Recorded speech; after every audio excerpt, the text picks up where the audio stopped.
In this video cast, Andrew Yeomans from the Jericho Forum will be giving us some highlights from his keynote talk on the data integrity attacks, the silent killer. So Andrew, tell us a little bit about what happened in your seminar. Well, it was a very interesting session. We had a number of experts, but talking about the issues of data integrity attacks, where people are deliberately attacking the integrity of data and using that for their own advantage. I think one of the scariest parts about the whole session was the survey which had been taken out a few weeks before, which was basically came up with the result that we asked the question, some commentators have identified data integrity to be the next big problem. How confident are you about the integrity and accuracy of your critical business data? The scary thing was that 64% of the people replying to the survey said that they were very unconfident about the integrity and accuracy of the data. Only 4% were very confident, and that says a lot. If the fundamental business data we've got, people don't know that it's actually right. Well, that is quite interesting, because that backs up the Roundtree report, I think it was, where they had a look at a lot of government databases and found that only a very small minority was actually compliant and had information that wasn't corrupt in some way. Yeah. Now some of that is understandable if you see where people are getting the data from. They're collecting information from individuals. People type errors at times. Sometimes the amount of data being asked for by a company is actually, in the eyes of the respondent, is actually excessive.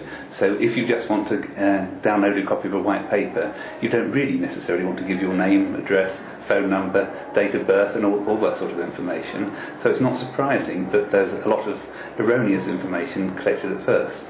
Now that isn't particularly malicious, but conversely, as soon as it comes to critical business data, not only do you get that level of errors, but there is still the risk that people may be actually actively modifying that data, and we don't have, as an industry, very good ways of detecting whether that data has been modified in general. But doesn't that make it difficult to identify what data should be protected and what data shouldn't be protected in terms of integrity? If you haven't got the quality data in the first place, you've got no baseline to start from. Yeah, it certainly is a very, very big challenge. Identifying what types of data there are and what is actually critical to the organisation is still a large challenge to many companies. Some parts are very easy to identify, but then there's the pieces of data which has a knock-on effect if it was incorrect.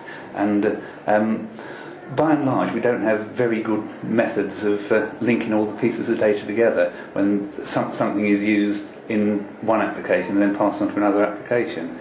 It might be quite clear that my bank account details is quite sensitive to me, and when you use that, but maybe my name and address isn't seen to be that sensitive. After all, it's in the telephone book. But if I could, if a criminal could alter my name and address, alter that cheque which is due to be sent to me to another address, and then alter it back again to what it was originally, even if you did have ways of checking for the data, you wouldn't detect that, but the cheque would have disappeared, and the records will say that the organisation had sent me a cheque and I haven't received it. Can I move back to the title of your seminar, Data Integrity Attacks? Because at the moment we're talking about typing errors and people deliberately putting in the wrong information because they want to download a white paper. So can we focus on these attacks? Because changing data has been traditionally kind of more difficult than, say, a denial of service of attack or a confidentiality attack. It's been more difficult to perform those types of attacks if you're totally outside an organisation, but conversely it's been relatively easy to do within an organisation. Understanding the reason why data is modified is quite a challenge. In the financial services industry, there's the 4 eyes principle is often talked about, where you need 2 people to actually do certain updates together. So at least you at worst you have to have 2 people colluding together to do it, to actually misuse the systems. So a single person just doing things themselves can't corrupt the data. But when it comes to altering data, there can be several legitimate reasons for doing it, and also the illegitimate reasons. So correcting an address, as the example I gave a couple of minutes ago, it could be absolutely legitimate. Perhaps someone has really changed their address, perhaps there's a typographic thing in the address, but being able to distinguish between that type of situation and the ones where the address has been maliciously altered is very difficult for computer systems. You tend to need to have a real human in there to see that these changes are valid, and that costs money. So we end up with the economic issues. How much is it costing to have bad integrity of data?